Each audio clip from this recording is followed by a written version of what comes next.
Hello friend, good morning. तुम्ही अशा जागेचा शोध घेत आहात का जिथे गेल्यावर मनाला प्रचंड शांतता मिळेल आणि डोळ्यांना निसर्गाचं लोभच रूप दिसेल?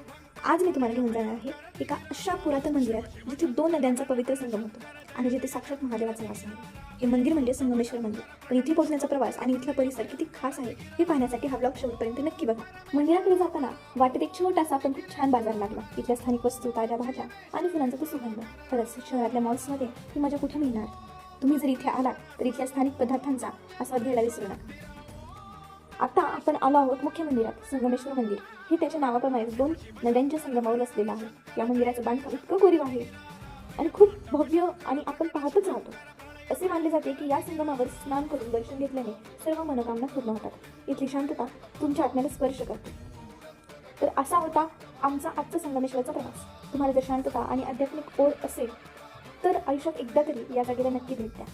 तुम्हाला पत्ता हवा असेल तर मी खाली डिस्क्रिप्शनमध्ये देत आहे किंवा मला कमेंट्समध्ये विचारा, मी नक्की सांगेन.